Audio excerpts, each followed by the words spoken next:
그 반석은 우리 예수 그리스도입니다.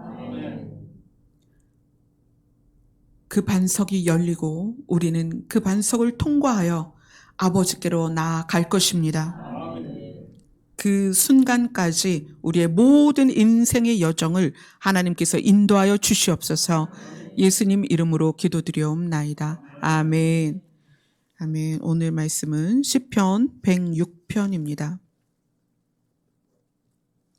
106편 37절부터 48절까지 함께 읽도록 하겠습니다. 시작. 그들이 그들의 자녀를 악귀들에게 희생 제물로 바쳤도다. 무죄한 피, 곧 그들의 자녀의 피를 흘려 가나안의 우상들에게 제사함으로 그 땅이 피로 더러워졌도다. 그들은 그들의 행위로 더러워지니 그들의 행동이 음탕하도다. 그러므로 여호와께서 자기 백성에게 맹렬히 노하시며 자기의 유업을 미워하사 그들을 이방 나라의 손에 넘기심에 그들을 미워하는 자들이 그들을 다스렸도다. 그들의 원수들의 압박을 받고 그들의 수하에 복종하게 되었도다. 여호와께서 여러 번 그들을 건지시나 그들은 교묘하게 거역하며 자기 죄악으로 말미암아 낮아짐을 당하였도다. 그러나 여호와께서 그들의 부르짖음을 들으실 때에 그들의 고통을 돌보시며 그들을 위하여 그의 언약을 기억하시고 그 크신 인자하심을 따라 뜻을 돌이키사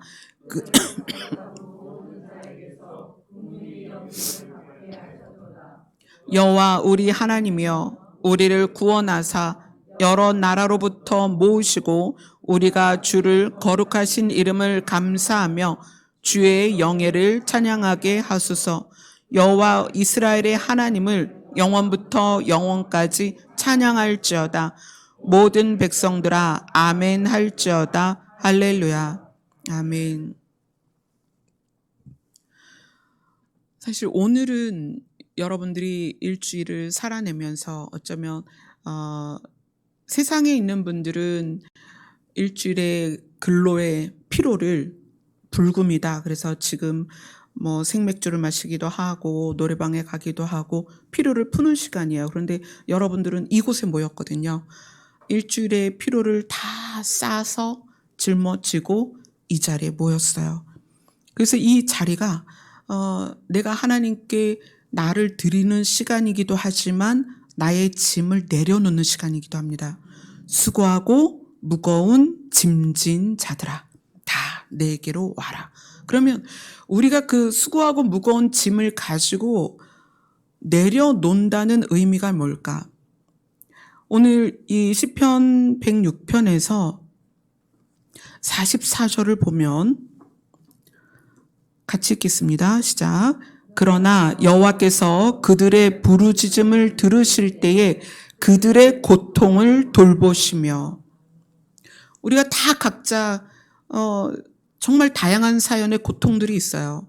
그 고통을 가지고 그 고통을 등에 지고 또 우리가 해결할 수 없는 많은 문제들을 가지고 하나님 앞에 옵니다. 그리고 우리가 때로는 그것이 눈물이 되기도 하고 하소연이 되기도 하고 원망이 되기도 하고 우리 입술로 또는 눈에서 눈물로 그렇게 표현이 되기도 해요. 근데 우리가 그러한 상태로 왔을 때 하나님이 어떻게 하시냐면 45절을 같이 읽습니다. 시작. 그들을 위하여 그의 언약을 기억하시고 그 크신 인자하심을 따라 뜻을 돌이키사. 근데 이 내용이 하나님께서 우리에게도 하시는 내용이지만 이 시편 저자가 이 내용을 꺼내기 전에 무슨 이야기를 하냐면 오늘 37절부터 봤는데 지난주에 본 거는 그들의 우상들을 섬김으로 그것들이 그들에게 올무가 되었다. 올무는 죽이려고 놓는 거예요. 사로잡으려고 놓는 거예요. 그래서 올무에 걸리면 어떤 짐승이든 그 올무를 놓은 손에 의하여 잡혀갑니다. 잡혀가서 그 올무에서 꺼낸 그 동물이 무엇이든 죽임을 당하고 또 혹시 그 올무를 놓은 사람에게 발견이 되지 않더라도 올무는 그 걸린 짐승을 계속 조여서 피가 통하지 않아서 괴사가 돼서 죽어요. 올무는 죽이기 위해서 놓는 거예요. 근데 사람이 어떨 때 올무에 걸리느냐? 우상을 섬김으로 올무에 걸려요. 근데 우상을 섬기는 게 물론 이제 부어 만든 신, 깎아 만든 신을 세워놓고 거기에 절하면 그걸 우리가 우상 숭배다라고 얘기를 하는데, 그 우상을 섬기는 이유, 그 시작점이 뭐냐면 나를 위한 거예요. 나를 위해 사는 것, 내가 좀 더 잘 사는 것, 내가 건강한 것, 또는 내가 유명해지는 것, 내가 부요한 것, 또 내 지혜가 커지는 것 등등등, 우리의 시선이 나를 향할 때 나를 위하여 생각하는 것들이 사실 우상이 되는 거예요. 그래서 내 마음이 두 갈래 방향에서 나를 향할 것이냐, 하나님을 향할 것이냐, 하나님을 향하게 되었을 때와 나를 향하게 되었을 때 결과가 달라진다는 거예요. 하나님을 향하게 되면 하나님은 모든 육체의 생명이 되시기 때문에 우리가 어떤 상황에든 하나님을 향하여 나가면 우리는 반드시 삽니다. 그러나 어떤 상황에서든지 나를 위하여 마음을 쏟으면 그것이 우상숭배이기 때문에 뭐가 된다? 반드시 그것이 올무가 되어서 죽는다. 그래서 우리가 하루 종일 내가 생각하는 것과 말하는 것과 행동하는 것을 저는 여러분들이 A4에 좀 적었으면 좋겠어요. 내가 무슨 말을 하고 있느냐, 내가 어떻게 행동하고 있느냐, 내가 어떤 생각을 하고 있느냐, 내 머리에 주로 무슨 생각을 가지고 있느냐, A4지에 쭉 적어보면 내가 하는 말과 행동과 생각과 어떤 가치들이 그대로 드러나요. 그걸 보면서 내가 하나님을 향하여 가고 있느냐, 사람을 향하여 가고 있느냐, 내가 하나님을 향하여 추구하고 있느냐, 나를 위하여 추구하고 있느냐가 명확하게 드러납니다. 나를 향하여 마음이 추구가 되어지면 반드시 그것으로 올무에 걸립니다. 올무에 걸리면 어떻게 된다? 반드시 죽는다. 죽이는 자의 손에 걸려 죽든지 아니면 그 자리에서 괴사가 돼서 죽든지 올무에 걸리면 반드시 죽습니다. 자, 이스라엘 백성이 어떤 큰 올무에 걸렸냐면 그들이 그들의 자녀를 악귀들에게 희생제물로 바쳤도다. 옛날에, 지금은 이제 희생제물로 사람을 바친다 이런 일들이 일상에서는 없겠죠. 그런데 옛날에는 그랬어요. 우상에게 가장 귀한 것을 바쳐서. 근데 이 우상을 섬기는 게 나를 위한 거라고 그랬잖아요. 우상에게 맏아들을 또는 자기의 자녀를 바치는 경우가 있는데 그 출발조차도 우상에게 내 자녀를 바쳐서 내가 이롭고자 하는 거예요. 내가 화를 면하고 내가 복을 받는 그 조건으로 자기 아들을 우상에게 바치는 이방신을 숭배하는 사상들이 어디로 들어왔냐면 이스라엘 안에 들어왔다는 거예요. 자, 근데 아주 절묘하게 이스라엘이 애굽에서 있을 때 무엇을 봤냐면 애굽에서 10번째 재앙이 뭐였어요? 장자가 죽는 재앙이었잖아요.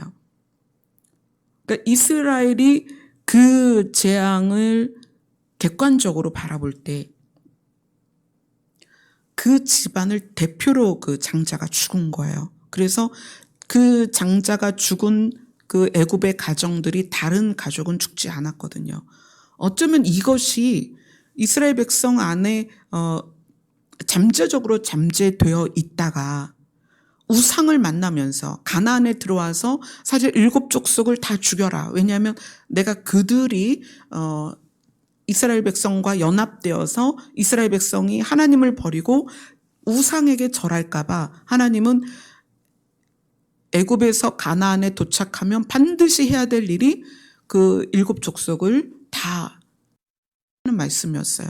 근데 그렇게 하지 않고 시간이 지나면서 애굽 그 가나안에 있는 7족속들의 문화에 섞이기 시작합니다. 근데 그 문화에 뭐가 있었냐면 우상에게 자녀를 바치는 그런 관습이 있었어요. 그게 가장 귀한 재물이었단 말이에요. 그리고 이스라엘이 애굽에서 나올 때의 경험, 애굽의 각 가정이 장자가 그 가정을 대신해서 죽었거든요. 그리고 이스라엘 백성이 그 애굽 땅에서 나올 수가 있었어요. 그 경험이 이스라엘 백성이 가나안에 도착해서 그들의 풍습이나 우상 숭배하는 습관에 너무나 쉽게 자연스럽게 녹아들었을 것 같아요. 그 애굽에서의 경험이.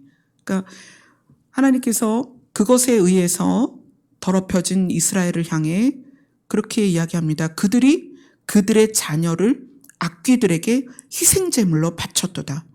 무죄한 피, 곧 그들의 자녀의 피를 흘려 가나안의 우상들에게 제사함으로 그 땅이 피로 더러워졌도다. 그들은 그들의 행위로 더러워지니 그들의 행동이 음탕하도다. 이 음란함이 뭐냐면 하나님을 향하지 않고 우상을 향하는데, 그 우상을 향하는 마음이 결국은 뭐냐면 내가 자식을 바쳐서라도 내가 잘 돼야지, 그거예요.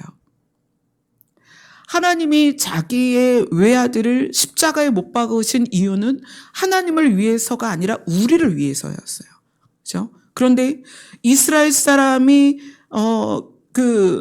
가나안에 있는 우상들에게 제사할 때 자기 자녀를 죽여서 그의 피의 제사를, 그 무죄한 피의 제사를 드렸던 이유가 뭐냐면 자기를 위함이라는 거예요. 이게 얼마나 악한 거예요. 나를 위해서 내 자식의 피를 우상에게 바쳤다는 거예요. 우상 숭배는 탐심이다. 탐심이 우상 숭배다. 근데 그 탐심이 결국은 무엇이다? 나를 사랑하는 거다. 그러니까 나를 위해서는 자식까지도 버릴 수 있는 거예요. 자식까지도 여기서 그렇게 말하죠. 희생제물로 자식을 바쳤다. 그러니까 하나님 보시기에 이것이 얼마나 악하면 오늘 이 시편에서 이러한 것을 통해서 그들의 땅이 그들의 행위로 더러워졌다, 이렇게 말씀을 하실까요? 자, 그래서 하나님이 40절에서 42절까지 그 우상 숭배의 결과를 그 백성들에게 나타나게 하십니다. 40절부터 42절 같이 읽습니다. 시작.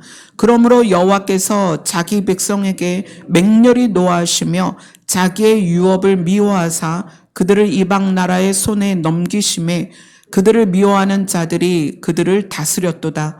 그들이 원수들의 압박을 받고 그들의 수하에 복종하게 되었도다. 올무가 된 거죠. 하나님을 믿지 않는 자들이 하나님을 믿지 않기 때문에 양심 자체가 없단 말이에요. 양심이 없는 그 이방 나라들의 손에 넘겨진 이스라엘이 원수들의 압박을 받고 또 원수들에게 복종하게 되었습니다. 하나님께서는 그런 모든 과정에서 반드시 이스라엘에게 하셨던 말씀이 있어요. 죄에 대하여 경고하시고 심판을 말씀하시지만 내가 너희를 회복할 것이다라는 약속을 늘 주셨어요. 그래서 오늘 43절이 있을 수 있는 거예요. 43절 같이 있습니다. 시작. 여호와께서 여러 번 그들을 건지시나 그들은 교묘하게 거역하며 자기 죄악으로 말미암아 낮아짐을 당하였도다. 하나님께서 그들을 여러 번 건지셨다. 자기의 죄악으로 말미암아 올무에 걸린 것을 여러 번 건지셨지만 그들은 교묘하게 하나님을 거역하고 자기의 죄로 말미암아 다시 붙들려가고 다시 원수들의 손에 잡혀가고 다시 이방 나라에 넘겨졌다는 거예요. 우리가 참 길지 않은 100년도 안 되는 길어야 80년? 모세가 그렇게 말했죠. 인생의 연수가 70이다.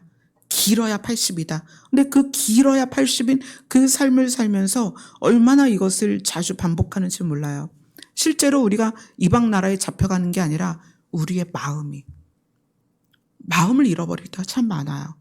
마음이 흔들리고 내 마음이 갈 바를 모르고 내 마음이 어둠 가운데, 내 마음이 절망 가운데, 내 마음이 사실 옳지 않은 곳으로 달려갈 때가 얼마나 많은지 몰라요.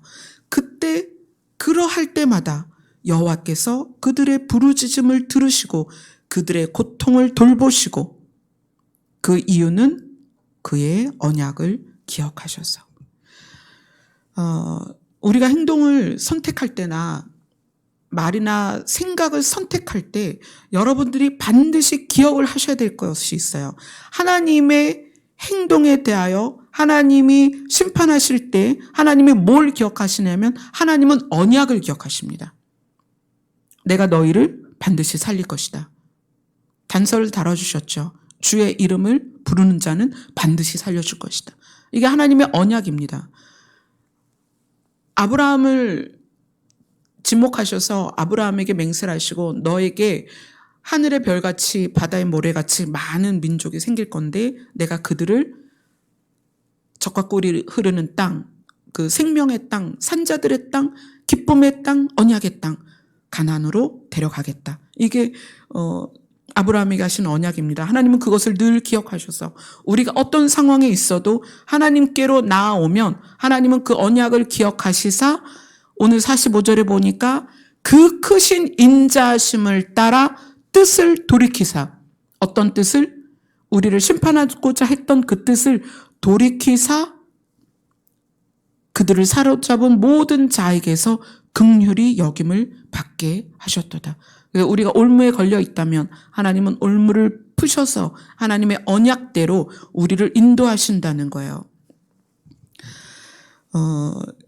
이 부분을 가장 잘 설명해 준 부분이 성경에서 어디일까 제가 고민을 했어요.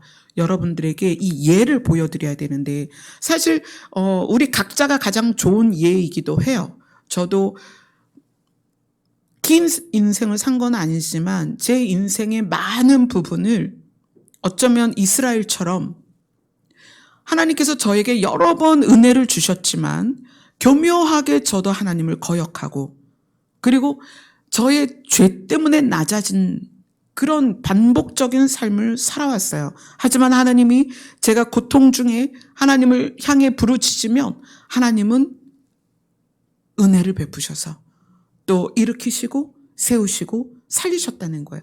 저는 저 자신이 가장 좋은 예라고 생각하지만 또 여러분이 저의 그런 걸 잘 모르기 때문에 성경 안에서 어디를 이 예를 들어서 보면 가장 좋을까? 하나님이 그의 언약을 기억하시고 여러 번 그들을 건지시고 그들을 살리신 내용, 또 언약을 기억하셔서 은혜를 베푸심이 어디에서 가장 잘 드러날까 보다가 호세아서를 보게 됐어요. 자, 우리 호세아서를 갑니다.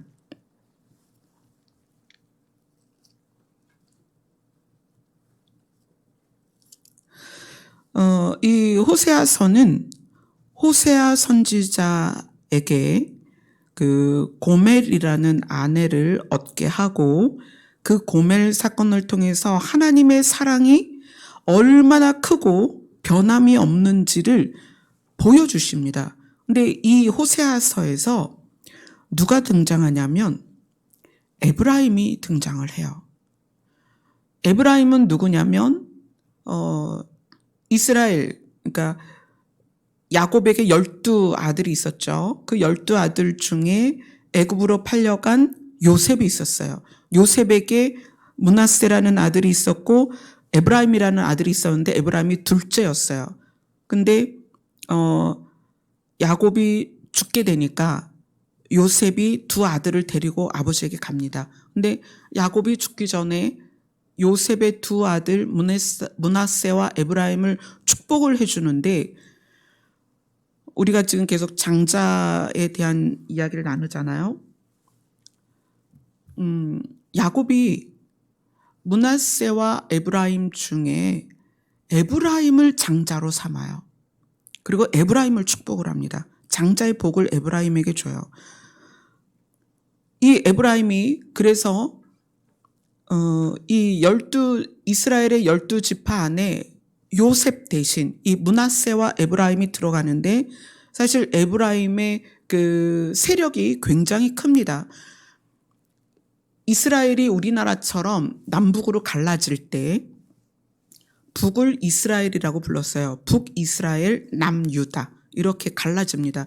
우리나라가 북한, 남한 이렇게 말하는 것처럼 이스라엘이 북이스라엘, 남유다로 나뉘어질 때 이 북이스라엘을 리더했던 게 에브라임이에요. 에브라임은 지도력이 굉장히 뛰어나서 이스라엘이 애굽에서 나와서 광야를 지나서 가나안에 들어갈 때 모세는 레위 지파였죠. 모세가 죽고 나서 누가 세워졌죠? 여호수아가 세워졌죠. 여호수아가 에브라임 지파입니다. 그러니까 이 에브라임 지파는 이스라엘 가운데에서 굉장히 지도력이 강해요. 그래서 여러분이 아는 그 유일하게 여자 사사로 등장하는 드보라가 에브라임 지파입니다. 그래서 에브라임 지파는 북유럽이 10지파가 뭉쳐서 북이스라엘이 됐는데 이 북이스라엘 중에 가장 지도력을 발휘한 게 에브라임이에요. 근데 이 호세아서에 에브라임이라는 이름을 32번이나 거론을 하는데 구약의 성경 중에 에브라임을 가장 많이 말하는 게 호세아서예요. 자, 그러면 이 에브라임을 호세아서에서 어떻게 말하는지 보겠습니다. 호세아서 5장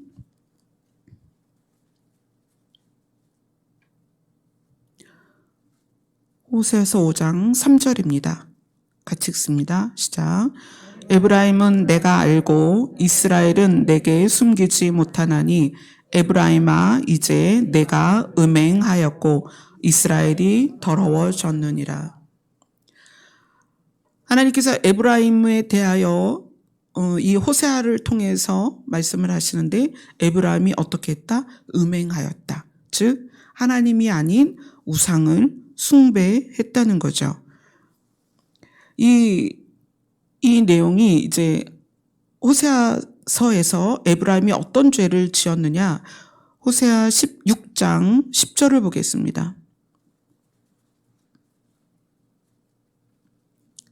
같이 읽습니다. 시작. 내가 이스라엘 6장 10절입니다. 시작. 내가 이스라엘 집에서 가증한 일을 보았나니 거기서 에브라임은 음행하였고 이스라엘은 더럽혀졌느니라.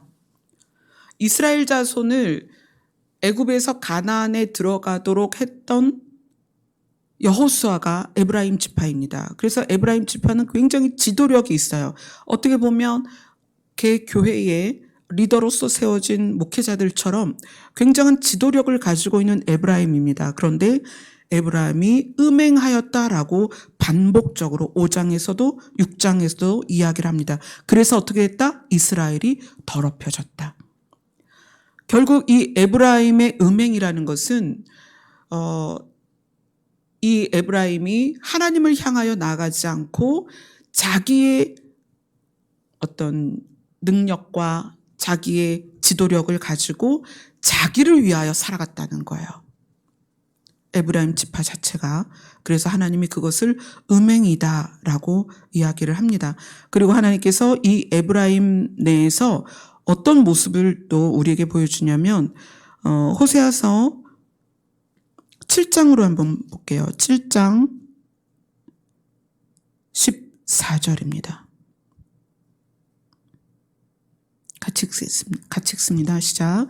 성심으로 나를 부르지 아니하였으며 오직 침상에서 슬피 부르짖으며 곡식과 새 포도주로 말미암아 모이며 나를 거역하였도다. 이 에브라임이 하나님을 부르되 성심으로 나를 부르지 않았다는 것은 마음부터 나온 부르짖음이 아니라는 거예요. 에브라임이 지도력을 가진 지도자로서 본을 보이기 위해서 하나님 앞에 나오기는 하지만 마음이 하나님을 향하여 있지 않았고 오직 침상에서 슬피 부르짖으며 이 오직 침상에서 슬피 부르짖는다는 것은 은밀한 시간에 은밀한 장소에서 죄를 생각했다는 거예요. 그리고 곡식과 새 포도주로 말미암아 모이며 무엇을 위해서? 먹고 사는 것을 위해서 모여서 하나님과 반대되는, 하나님을 거역하는 모습이었다. 이렇게 말하고 있습니다. 호세아 8장으로 갑니다. 호세아 8장 11절에서 13절입니다. 같이 읽겠습니다. 시작.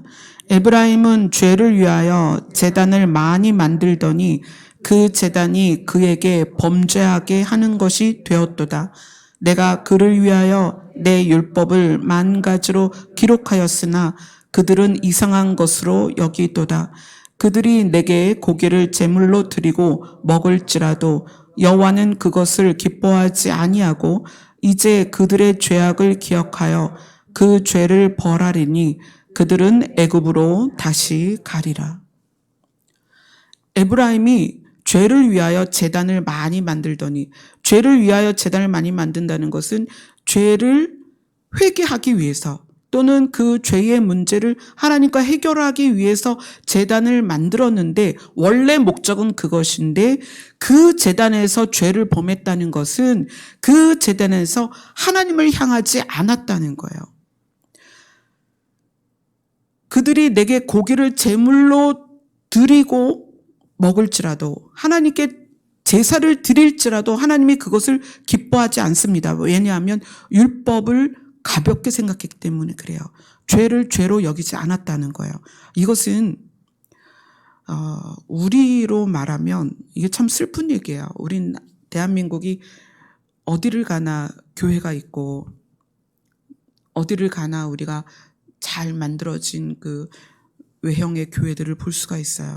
그런데 이 교회가 죄를 위하여 세워져서 우리가 죄사함을 받고 하나님께 나아가는 곳이 되어야 되는데, 이 교회가 어떻게 쓰이냐면 나를 위하여 나에게 복을 구하는 장소가 됐다는 거예요.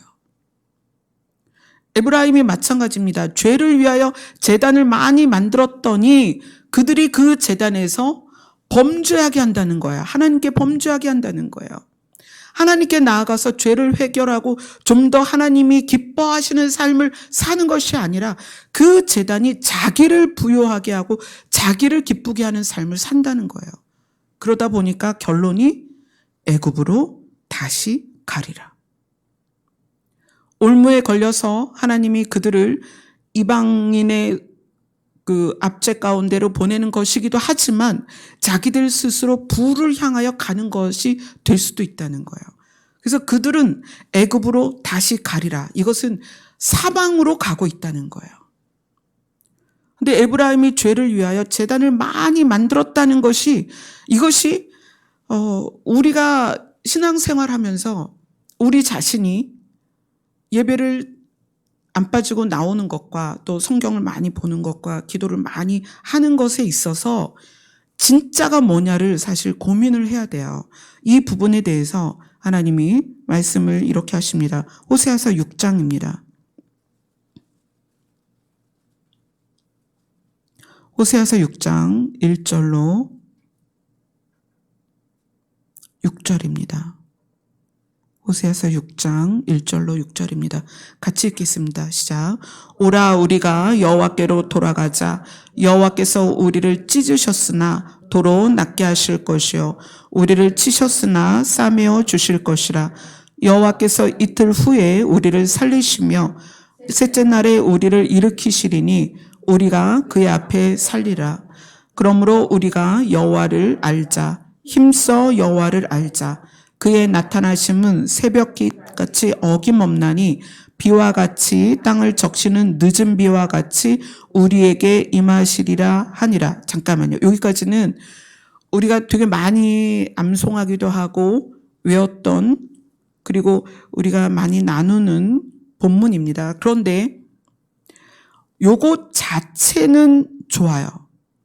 이것 자체는. 그런데 이것에 대해서 하나님이 뭐라고 반응을 하시는지가 중요하다는 거예요. 하나님이 뭐라고 반응하시는지를 안 보면 여기까지는 와 정말 좋은 교훈이에요. 그래 하나님이 우리를 싸매시고 우리를 도우실 거니까 우리가 여호와께 나아가자. 어떤 중요한 결단이기도 하기 때문에 이 결단을 본받고자 이 부분을 쓸 수 있습니다. 그러나 하나님이 이러한 결단 다음에 뭐라고 말씀하시는지를 분명히 알아야 돼요. 자, 4절부터 6절입니다. 시작. 에브라임아 내가 내게 어떻게 하랴? 유다야 내가 내게 어떻게 하랴? 너희의 인애가 아침 구름이나 쉬 없어지는 이슬 같도다.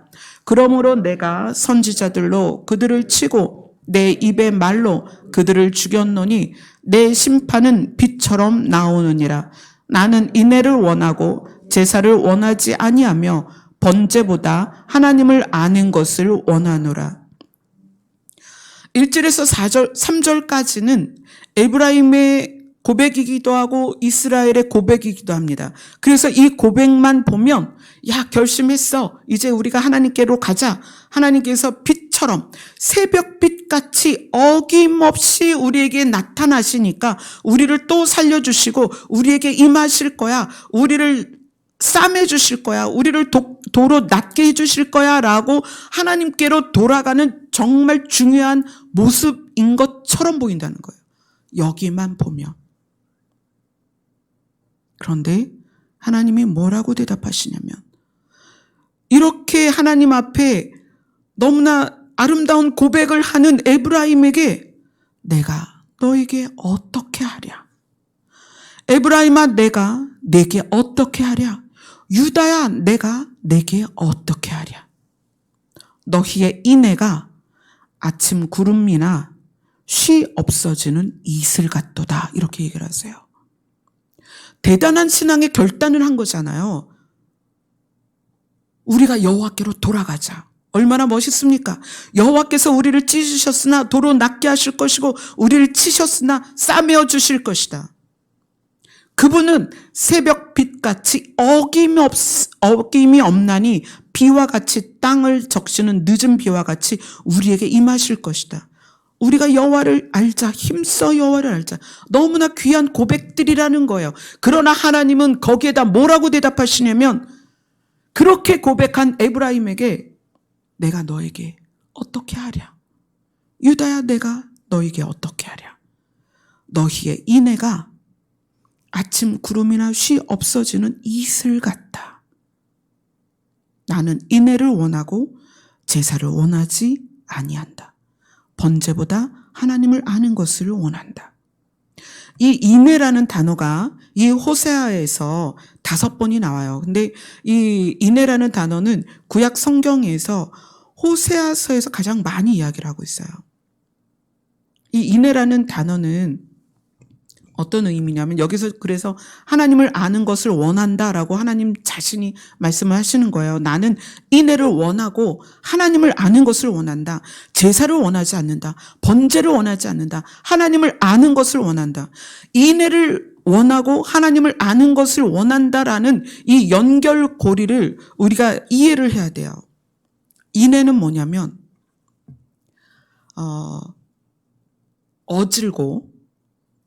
어질다라는 것은 사람이 마음이 부드러운 거예요. 그래서 타인을 대할 때 그것이 상대방이 나에게 잘못하고 나에게 손해를 입힌 사람에게까지 내가 부드러운 마음으로 그를 잘 대해주는 거예요. 나는 인애를 원한다. 하나님을 아는 것을 원한다. 인애는 굉장히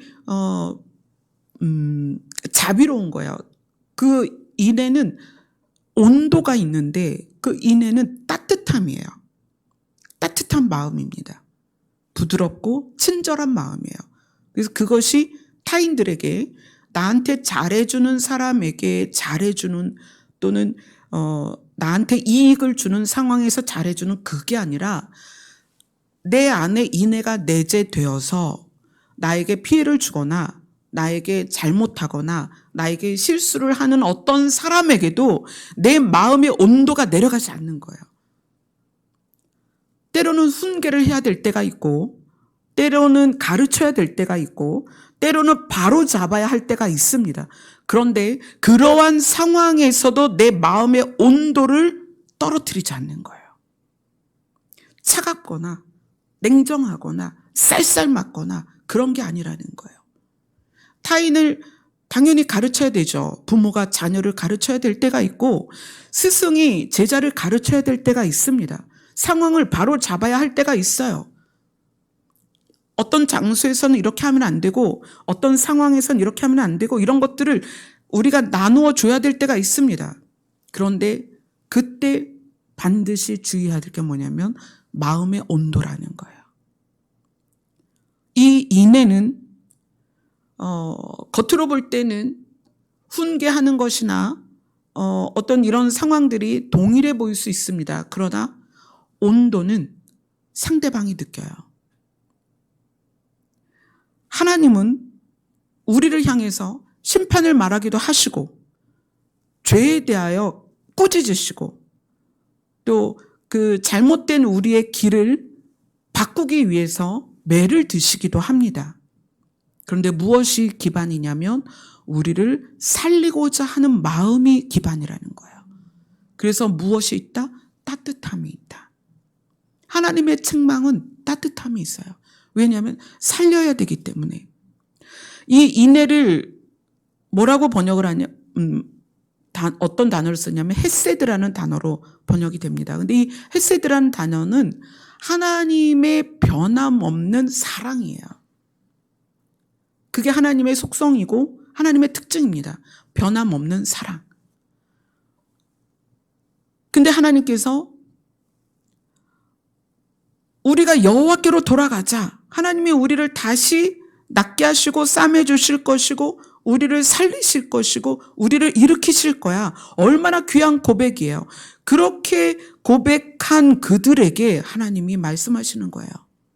내가 그런 고백을 하는 너희들을 보니 인애가 보이지 않는다. 너희가 죄를 위하여 아무리 많은 제단을 쌓고 너희들이 아무리 율법을 지키려고 해도 그 안에 인애가 없다면 거짓이라는 거예요.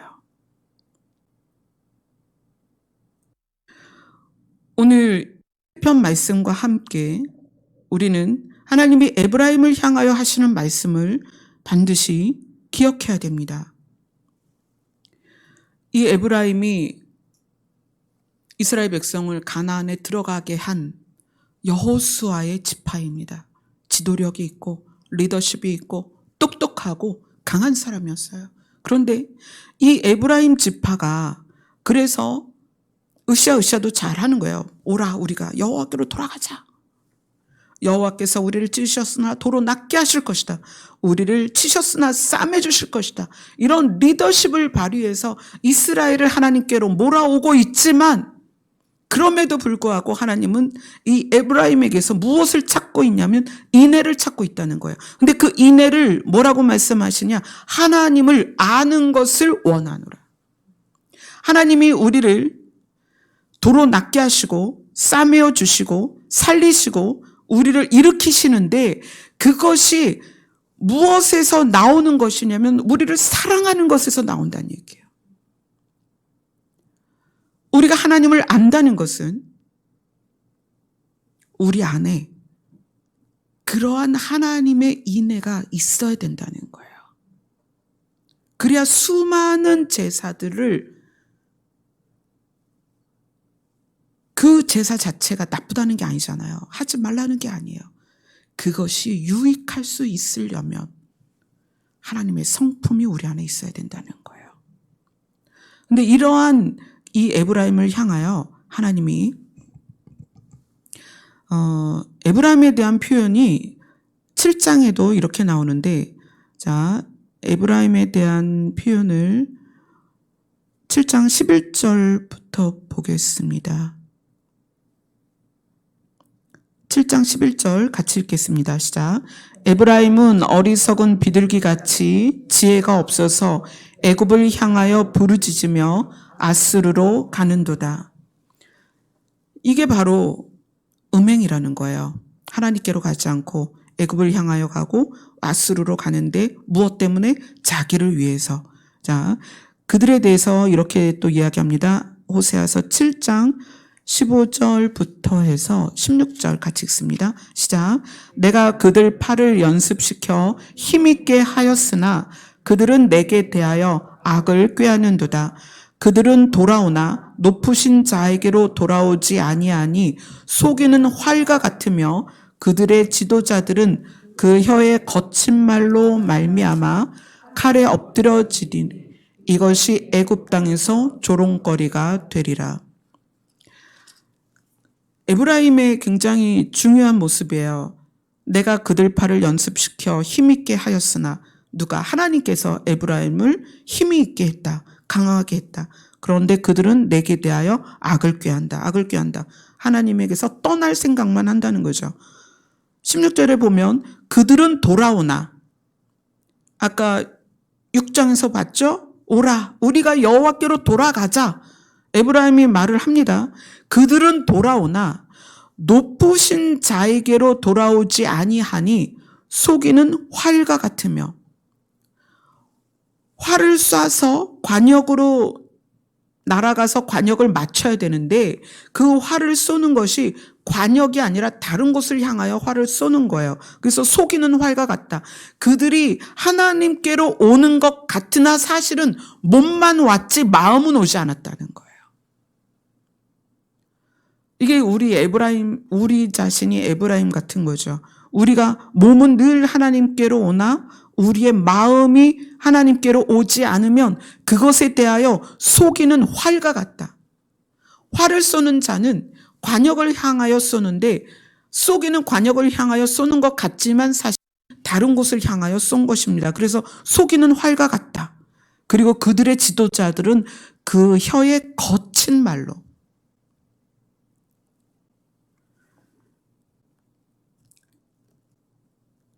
저 자신이 목회자로서 이제 서 있다 보니까 말씀을 대할 때마다 정말 많은 부분에서 찔림이 있고 회개가 있고 돌아봄이 있어요. 근데 이 말도 참 슬퍼요. 그들의 지도자들은 그 혀의 거친 말로 말미암아. 에브라임 지파인데 그 에브라임 지파 중에 또 지도자니까 얼마나 힘이 있는 자들이겠어요. 근데 그 혀에 거친 말로 말미암아 이방의 조롱거리가 된다는 거예요.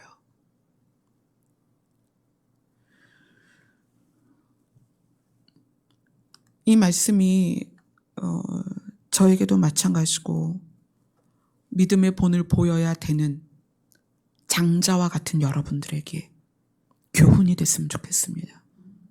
여러분의 각 가정에서 여러분의 부모와 자녀와 형제들에게 이런 모습을 보이지 마세요. 여러분들은 장자로서 예수님이 맏아들로 우리의 본이 되신 것처럼 여러분은 장자로서 우리 가족의 본이 되어야 될 사람들이에요.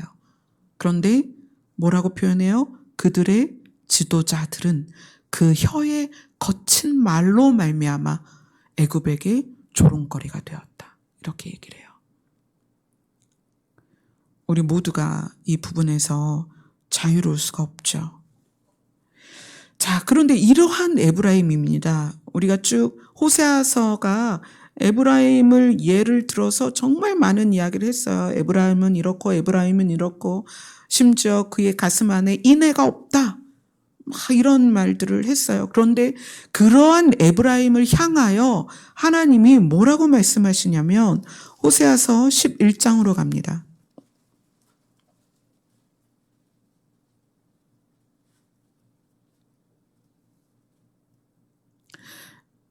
호세아 11장 3절로 4절입니다. 같이 읽습니다. 시작. 그러나 내가 에브라임에게 걸음을 가르치고 내 팔로 안았음에도 내가 그들을 고치는 줄을 그들은 알지 못하였도다. 내가 사람의 줄, 곧 사랑의 줄로 그들을 이끌었고 그들에게 대하여 그 목에서 멍에를 벗기는 자 같이 되었으며 그들 앞에 먹을 것을 두었노라. 하나님께서 에브라임을 안아서 가르쳤다. 내가 안아서 그들을 고쳤다. 이렇게 표현을 하세요.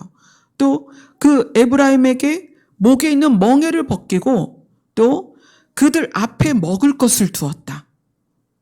즉 하나님께서 에브라임에게 어떻게 하시는지를 너무나 자세하게 우리가 알아들을 수 있도록 그렇게 말씀을 하십니다. 그리고 호세아서 11장 8절로 11절까지 읽겠습니다. 시작. 에브라임이여 내가 어찌 너를 놓겠느냐. 이스라엘이여 내가 어찌 너를 버리겠느냐. 내가 어찌 너를 아드마같이 놓겠느냐. 어찌 너를 스보임같이 두겠느냐. 내 마음이 내 속에서 돌이켜 나의 긍휼이 온전히 불붙듯 하도다. 내가 나의 맹렬한 진노를 나타내지 아니하며 내가 다시는 에브라임을 멸하지 아니하리니 이는 내가 하나님이요 사람이 아님이라. 내 가운데 있는 거룩한 이니 진노함으로 내게 임하지 아니하리라. 그들은 사자처럼 소리를 내시는 여호와를 따를 것이라. 여호와께서 소리를 내시면 자손들이 서쪽에서부터 떨며 오되 그들은 애굽에서부터 새같이 아수르에서부터 같이 떨며 오리니 내가 그들을 그들의 집에 머물게 하리라. 나 여호와의 말이니라. 하나님께서 에브라임이 이스라엘이 어떠함에도 불구하고 약속을 하시는 거예요. 내가 어찌 너를 놓고 내가 어찌 너를 버리겠느냐.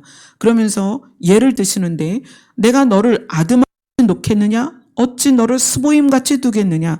아드마나 스보임은 뭐냐면 소돔과 고모라가 불탈 때 함께 멸망한 성입니다. 세상이 망할 때 에브라임이나 이스라엘을 어찌 아드마나 스보임처럼 같이 망하게 두겠느냐. 나의 긍휼이 불붙듯 하도다. 이렇게 표현하세요. 이게 하나님의 마음입니다. 그리고 어떻게 하겠다? 애굽에서 새같이 아수르에서 비둘기같이 오리니 내가 그들을 그들의 집에 머물게 하리라. 그들의 집이 어디예요? 우리의 집이 어디예요? 예수님이 말씀하신 아버지 집에는 거할 것이 많도다. 내가 그곳에 거처를 마련하고 우리를 데려가겠다. 여기서 말하는 그들의 집, 거기서 머물게 하리라 하시는 이 약속이 바로 시편 106편에서 말하는 하나님이 그의 언약을 기억하시고 그 말씀이에요. 하나님이 그 언약을 기억하시고 그들을 애굽에서 아수르에서 불러내어서 그들의 집에 머물게 하겠다. 이 땅을 살아가는 우리들에게 하나님께서 에브라임에게 하신 약속을 우리에게 주시는 거예요. 우리를 하나님의 집에 머물게 하겠다. 그것이 산자들의 땅이고 기쁨의 땅이고 약속의 땅이고 언약의 땅입니다. 우리는 그곳으로 가게 될 것입니다. 어떻게? 하나님께서 우리에게 하신 언약을 기억하시고 무엇을 보시는 거예요? 하나님의 약속을 믿는 자를 하나님이 그렇게 하시겠다는 거예요. 자, 우리가 시편으로 갑니다.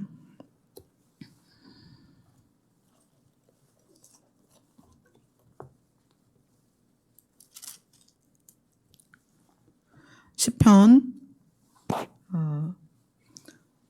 45편, 46편, 106편이죠. 시편 106편 45절, 46절 같이 읽겠습니다. 시작. 그들을 위하여 그의 언약을 기억하시고 그 크신 인자하심을 따라 뜻을 돌이키사 그들을 사로잡은 모든 자에게서 긍휼히 여김을 받게 하셨도다. 자, 여기까지는 경험입니다. 이스라엘이 그동안 경험한 거예요. 자, 그래서 47절을 다시 고백합니다. 같이 읽습니다. 시작. 여호와 우리 하나님이여 우리를 구원하사 여러 나라로부터 모으시고 우리가 주의 거룩하신 이름을 감사하며 주의 영예를 찬양하게 하소서. 아멘. 하나님은 그의 언약을 기억하시고 우리에게 은혜를 베푸십니다. 46절은 모든 자에게서 긍휼히 여김을 받게 하셨도다라는 경험이에요. 하나님이 우리를 올무에게서 건지시고 사망 가운데서 꺼내셨습니다. 그리고 거듭거듭 우리를 살리는 은혜를 주셨습니다. 그것을 우리가 경험을 했어요. 그런데 이 시편 저자가 뭐라고 말하냐면 여호와 우리 하나님이여 우리를 구원하사 여러 나라부터 모으시고 우리가 주의 이름을 거룩하신 이름을 감사하며 주의 영예를 찬양하게 하소서. 이 하소서는 경험을 토대로 하나님이 어떤 분인지를 알았기 때문에 소망하는 거예요. 여러분의 경험을 기억해 보세요. 하나님은 우리를 살리신 분입니다. 그래서 우리를 반드시 그분의 집에서 살게 하실 것입니다. 그래서 결론이 48절이라는 거예요. 48절을 같이 읽습니다. 시작. 여호와 이스라엘의 하나님을 영원부터 영원까지 찬양할지어다. 모든 백성들아 아멘 할지어다. 할렐루야. 하나님은 영원부터 영원까지입니다. 이 영원은 지구가 형성되기 전 태초의 영원부터 새하늘과 새 땅이 되어서 시간이 사라진 그때까지입니다. 영원에서 영원까지. 주중에 손님으로 오신 분들이랑 대화를 하면서 구원의 범위란 이야기를 나눴어요. 구원의 범위. 하나님의 구원의 범위는 어디까지일까? 저는 그것을 하나님이 십자가에서 보여주셨다고 생각합니다. 구원의 범위는 물론 믿음이라는 것이 반드시 구원의 조건입니다. 그런데 구원의 범위는 예수님이 십자가에서 매달리셨을 때 예수님 자신이 무슨 죄가 있었냐면 세상의 모든 죄를 지신 분이에요. 세상의 모든 죄. 그러니까 예수 그리스도로 시작하여 이 땅의 모든 죄를 예수님이 어깨에 지고 십자가에 달리셨습니다. 그리고 예수님 옆에 강도가 있었죠. 그 강도는 무슨 죄였어요? 자기 자신의 죄 때문에, 자기가 지은 죄 때문에 그 십자가에 매달린 거예요. 그렇죠? 그가 예수님을 믿기 전이었습니다. 자기의 죄 때문에 그 죄가 아주 컸겠죠. 십자가형이라는 그 비참한 형을 받을 정도면 얼마나 컸겠어요. 그래서 그를 강도라고 부르잖아요. 그러니까 예수님이 지신 세상의 모든 죄와 개인에게서 개인이 지을 수 있는 가장 큰 죄, 그걸 가지고 십자가에 매달렸는데 그럼에도 불구하고 예수 그리스도를 믿어서 그 자리에서 예수님을 시인하고 예수님과 함께 낙원에 갔습니다. 하나님의 구원의 범위는 이 세상의 모든 죄를 구원하실 수 있습니다. 또 구원의 범위는 예수님처럼 아무 죄도 없는 분에서부터 강도라는 이름으로 불려지는 그 극악무도한 강도까지 예수 그리스도의 이름으로 구원을 받습니다. 아멘. 그러면 구원의 범위가 너무 넓지 않나요? 하나님 입장에서는 구원하지 못할 생명이 없다. 아멘. 그럼 우리는 그냥 살아도 되나요? 이 구원의 범위는 하나님이 우리를 향하여 적용하시는 거지 내가 나 자신에게 적용하는 게 아닙니다. 무슨 얘기냐면 우리가 타인을 볼 때에는 야, 저래서 구원 받겠어? 저래서 어떻게 구원을 받겠어? 이렇게 말하지 못한다는 거예요. 모든 사람의 구원의 범위는 하나님께서 십자가에서 보여주셨습니다. 하나님은 구원하지 못할 사람이 없습니다. 하나님은 누구든지 믿음으로 말미암아 구원하실 수 있는 분입니다. 그래서 우리가 타인을 향하여 구원의 범위를 내가 내 견해 안에서 만들면 안 된다는 거예요. 그래서 이런 사람이 어떻게 구원받아, 저런 사람이 어떻게 구원받아, 이런 말 하지 마세요. 하나님은 누구도 구원할 수 있습니다. 그런데 내가 나를 향하여는 이렇게 고백을 해야 돼요. 거룩함이 없이는 주를 볼 수 없습니다. 그래서 나 자신은 아무 죄 없이 십자가에 매달리신 그 예수님처럼 거룩함에 있으려고 하는 노력이 있어야 된다는 거예요. 그것이 구원의 조건은 아니지만 나를 볼 때 나는 그래야 된다는 거예요. 그러나 타인을 향하여서는 어떤 죄도 구원하실 수 있는 하나님이시기 때문에 그 하나님의 시각을 가져야 된다는 거예요. 그래서 여기서 시편 106편 마무리를 이렇게 합니다. 여호와 이스라엘의 하나님을 영원부터 영원까지 찬양할지어다. 이 세상의 모든 사람을 사랑하시는 하나님께서 누구든 구원하실 수 있는 능력이 있는 분이라는 걸 우리가 알아야 돼요. 아멘. 그래서 우리가 하나님이 자기의 언약을 기억하시고 그 인자하심을 따라 뜻을 돌이키시는 것을 깨달으셔야 됩니다. 우리가 주의 이름을 부르면 하나님은 반드시 우리를 살리십니다. 근데 그것에 대해서 아니 이렇고 저렇고 그렇게 얘기를 해요. 여러분 그거에 귀 기울이지 마세요. 하나님은 주의 이름을 부르는 자를 반드시 살리십니다. 아멘. 그것이 우리 안에 그 기준이 되어서 여러 가지 단서를 달지 말고 나 자신이 늘 주의 이름을 부르는 자리에 있어야 된다는 거예요. 그 자리에 있으면 하나님은 우리를 살리십니다. 그리고 우리가 이 에브라임 지파처럼 하나님이 그 에브라임 지파에게 인애를 찾으셨던 것처럼 그 많은 쌓아놓은 제단과 그 많은 제사가 아니라 그 많은 제물이 아니라 인애를 찾으셨던 것처럼 우리가 우리 각 가정의 장자요 지도자라면 믿음의 본을 보이는 자라면 무엇이 있어야 된다? 인애가 있어야 된다. 아멘. 왜냐하면 그것이 하나님의 본질이기 때문에 그래요. 아멘. 아멘. 우리 다 같이 찬양합시다.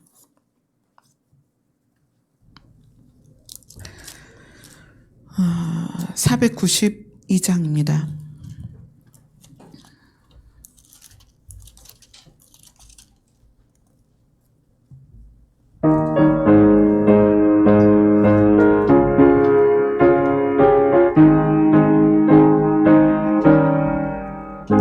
잠시 세상에 내가 살면서 항상 찬송 부르다가 날이 저물어 오라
한숨 타시고 죽음 없는 날 사모하며 기다리니 내가 그리고 주를 배울 때 나의 기쁨 넘치리라. 열린 천국은 내가 들어가 새새짐을 내려놓고 빛난 연료가 바다 쓰고서 주와 함께 길이 살리. 아멘. 정말 잠깐이에요. 우리의 이 땅에서의 삶이. 우리에게 주어진 시간 정말 짧습니다. 이제 곧 주님 앞에 가게 될 건데 하나님이 우리에게서 인애를 찾으실 겁니다. 교회를 몇 번 갔고 예배를 몇 번 드렸고 기도를 몇 시간 했고 성경을 몇 번 통독했고가 아닙니다. 하나님은 에브라임 지파에게서 인애를 찾으셨어요. 그게 하나님의 성품이고 그것이 하나님의 본질이기 때문에 그래요. 우리가 주님 앞에 가까이 갈수록 그 본질에 물들게 될 것입니다. 아멘. 주님 에브라임 지파에게 말씀하셨던 하나님께서 우리를 내가 너희를 어떻게 내버려 두겠니? 내가 너희를 너희 집에서 살게 할 것이다 라는 그 약속을 붙잡고 오늘도 주님 앞에 서기를 원합니다. 기도하겠습니다.